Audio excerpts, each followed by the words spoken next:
क्या आपने कभी सोचा है कि कुछ लोग जीवन में असाधारण रूप से सफल क्यों होते हैं, जबकि बाकी लोग संघर्ष करते रह जाते हैं? क्या सफलता केवल भाग्य का खेल है, या इसके पीछे कुछ ठोस आदतें होती हैं? स्टीफन आर कॉवी की प्रसिद्ध किताब the 7 habits of highly effective people हमें बताती है कि सफलता न तो अचानक मिलती है और नहीं ये सिर्फ बाहरी दिखावे से आती है। असली सफलता उन्हीं को मिलती है जो अपनी सोच, आदतें और व्यवहार में बदलाव लाते हैं। ये किताब 7 शक्तिशाली आदतों को सिखाती है जो न केवल आपको एक बेहतर इंसान बनाती है, बल्कि आपको निजी और पेशेवर जीवन में असाधारण ऊंचाइयों तक पहुंचा सकती है। अगर आप भी अपनी लाइफ को अगले स्तर पर ले जाना चाहते हैं, तो इस किताब की सीखों को अपनाना शुरू करें। भाग एक परिचय, इनसाइड आउट अप्रोच। इस किताब की शुरुआत इनसाइड आउट दृष्टिकोण से होती है, जिसका मतलब है कि असली बदलाव बाहर से नहीं बल्कि अंदर से शुरू होता है।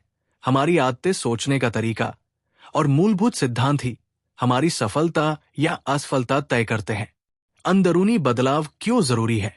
अक्सर लोग सफलता पाने के लिए बाहरी चीजों पर ध्यान देते हैं, जैसे अच्छा दिखना, प्रभावशाली बोलना या दूसरों को प्रभावित करना।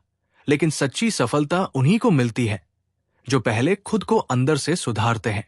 उदाहरण, अगर एक व्यक्ति गुस्सैल स्वभाव का है और उसे रिश्तों में दिक्कतें आ रही हैं, तो केवल मीठा बोलने से कुछ नहीं होगा। असली बदलाव तब आएगा जब वो अपने गुस्से की जड़ को समझे और उसे सही दिशा में बदले। प्रभावी लोगों की सोच। वे परिस्थितियों के गुलाम नहीं होते, बल्कि खुद को बदलकर परिस्थितियों को संभालते हैं। वे अपनी जिम्मेदारी खुद लेते हैं और दूसरों को दोष नहीं देते। वे सफलता को केवल धन दौलत से नहीं, बल्कि रिश्तों, संतुलन और आत्मसंतुष्टि से जोड़ते हैं। इस भाग का मुख्य संदेश यही है कि अगर आपको अपने जीवन में कोई बदलाव चाहिए, तो उसकी शुरुआत खुद से करें। जब आप अंदर से मजबूत होंगे, तो बाहर के परिणाम भी सकारात्मक होंगे। भाग 2, व्यक्तिगत जीत, प्राइवेट विक्ट्री, आत्मनिर्भरता पर फोकस। इस भाग में पहली 3 आदतों पर चर्चा की गई है जो आत्मनिर्भर बनने और खुद को बेहतर बनाने के लिए जरूरी है। इसे प्राइवेट विक्ट्री कहा जाता है क्योंकि जब हम खुद पर काबू पा लेते हैं, तभी बाहरी दुनिया में प्रभावी हो सकते हैं। 1 हैबिट, बी प्रोएक्टिव, सक्रिय बने। यानी सफल लोग परिस्थितियों के अनुसार प्रतिक्रिया, रिएक्ट देने के बजाय पहले से ही सक्रिय, प्रोएक्टिव रहते हैं। वे अपने जीवन की जिम्मेदारी खुद लेते हैं और समस्याओं का समाधान निकालते हैं। उदाहरण, अगर बारिश होने वाली है तो प्रतिक्रियाशील रिएक्टिव व्यक्ति बिना छतरी के बाहर निकलकर बाद में भीगने की शिकायत करेगा, जबकि सक्रिय प्रोएक्टिव व्यक्ति पहले ही छतरी लेकर निकलेगा। संदेश, हमेशा हालात का इंतजार करने के बजाय खुद पहल करें और जिम्मेदारी लें। 2 nd habit, begin with the end in mind, अंत को ध्यान में रखकर शुरू करें। यानी हर काम करने से पहले हमें यह सोचना चाहिए कि हमारा अंतिम लक्ष्य क्या है। इससे हमें अपने फैसले सही लेने में मदद मिलती है। उदाहरण, अगर कोई बिना नक्शे के किसी शहर में घूमने निकले तो वो भटक जाएगा, लेकिन अगर उसके पास एक स्पष्ट गंतव्य, क्लियर डेस्टिनेशन होगा, तो वो सही रास्ते पर चलेगा। संदेश, जीवन में कोई भी काम करने से पहले अपना विजन स्पष्ट करें और उसी के अनुसार योजना बनाएं। 3 RD habit, put first things first, जरूरी चीजों को प्राथमिकता दें। यानी सफल लोग वही काम पहले करते हैं जो वास्तव में महत्वपूर्ण होते हैं। वे अपनी ऊर्जा उन चीजों पर खर्च नहीं करते जो सिर्फ समय बर्बाद करती है। उदाहरण, अगर कोई छात्र परीक्षा से 1 दिन पहले पढ़ाई शुरू करता है तो वो तनाव में रहेगा, लेकिन अगर वो पहले से पढ़ाई, प्रायोरिटाइज स्टडी करे, तो उसका प्रदर्शन बेहतर होगा। संदेश, महत्वपूर्ण कामों को पहले करें और जो चीजें जरूरी नहीं है उन्हें टाल दे। इस भाग का मुख्य संदेश, सक्रिय बने, परिस्थितियों को दोष देने के बजाय समाधान निकालें। हमेशा लक्ष्य को ध्यान में रखकर काम करें। पहले जरूरी चीजें करें ताकि आपका समय और ऊर्जा सही दिशा में जाए। जब कोई व्यक्ति इन 3 आदतों को अपनाता है, तो वो खुद को नियंत्रित करना सीख जाता है और असली सफलता की ओर बढ़ता है। यही व्यक्तिगत जीत प्राइवेट विक्ट्री है। भाग 3 सार्वजनिक जीत पब्लिक विक्ट्री संबंधों और टीम वर्क पर फोकस। पहले 3 आदतों को अपनाने के बाद व्यक्ति आत्मनिर्भर इंडिपेंडेंट बन जाता है, लेकिन असली सफलता तब आती है जब हम दूसरों के साथ बेहतर संबंध बनाते हैं और मिलकर काम करना सीखते हैं। यही कारण है कि इस भाग को पब्लिक विक्ट्री कहा जाता है, जिसमें 3 आदतें शामिल हैं। 4 हैबिट थिंक विन विन सबकी जीत के बारे में सोचें। यानी सफल लोग ऐसा दृष्टिकोण अपनाते हैं जिससे खुद को भी फायदा हो और सामने वाले को भी। वे प्रतिस्पर्धा की जगह सहयोग को प्राथमिकता देते हैं। उदाहरण, अगर 2 बिजनेस पार्टनर केवल अपना फायदा सोचेंगे तो उनमें टकराव होगा, लेकिन अगर वे विन विन सोच अपनाएं तो दोनों मिलकर अधिक सफलता प्राप्त कर सकते हैं। संदेश, हमेशा ऐसा रास्ता खोजें जिससे हर कोई फायदे में रहे। 5 habit seek first to understand then to be understood. पहले समझे फिर समझाएं। यानी अक्सर लोग दूसरों को समझने के बजाय सिर्फ अपनी बात कहने पर ध्यान देते हैं, लेकिन सफल लोग पहले सामने वाले की बात ध्यान से सुनते हैं और फिर अपनी बात रखते हैं। उदाहरण, अगर कोई डॉक्टर मरीज की बात सुने बिना दवा लिख दे तो क्या वो सही इलाज कर पाएगा? असली समाधान तभी मिलता है जब पहले समस्या को ठीक से समझा जाए।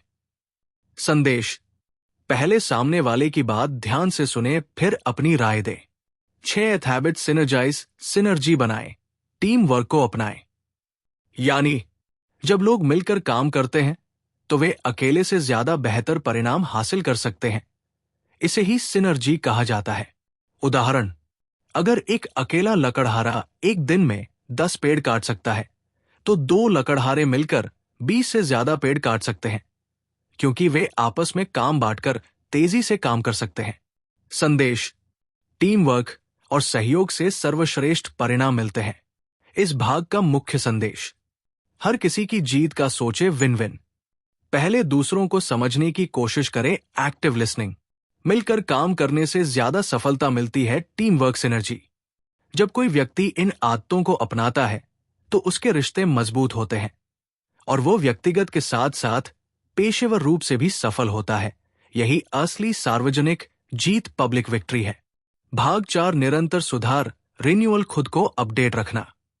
पहले 6 आदतों को अपनाने के बाद व्यक्ति को निरंतर खुद को सुधारते रहना चाहिए ताकि वो लंबे समय तक प्रभावी बना रहे। यही कारण है कि 7वीं आदत शार्पन 10 कौशल और स्वास्थ्य को निखारे पर केंद्रित है।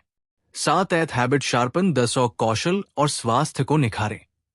यानी अगर आप किसी कुंद आरी डल 100 से लकड़ी काट रहे हैं तो ये धीरे धीरे कटेगी और ज्यादा मेहनत लगेगी, लेकिन अगर आप आरी को तेज शार्पन कर लें तो काम आसान और तेज हो जाएगा। यही सिद्धांत हमारे जीवन पर भी लागू होता है। अगर हम खुद को मानसिक, शारीरिक, भावनात्मक और आध्यात्मिक रूप से मजबूत नहीं रखेंगे तो हमारी सफलता भी धीरे धीरे कम हो जाएगी। इसलिए हमें लगातार अपनी क्षमताओं और ऊर्जा को निखारते रहना चाहिए। खुद को निखारने के 4 प्रमुख क्षेत्र। एक, शारीरिक फिजिकल स्वास्थ्य का ख्याल रखें।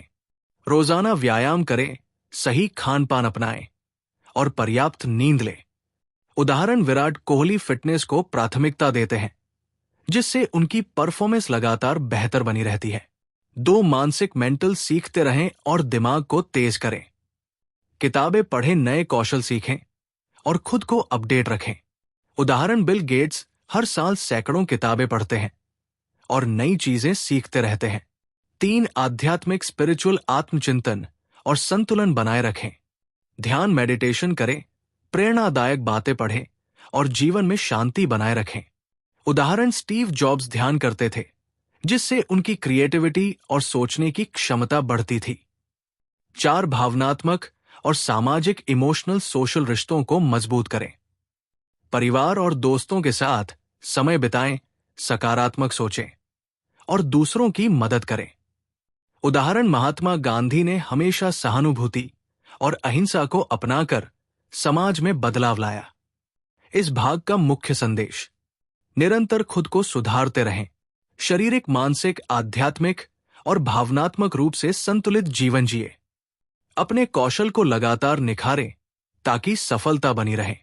ये आदत बाकी सभी आदतों को मजबूत बनाती है और लाइफ को लंबे समय तक प्रभावी बनाए रखने में मदद करती है।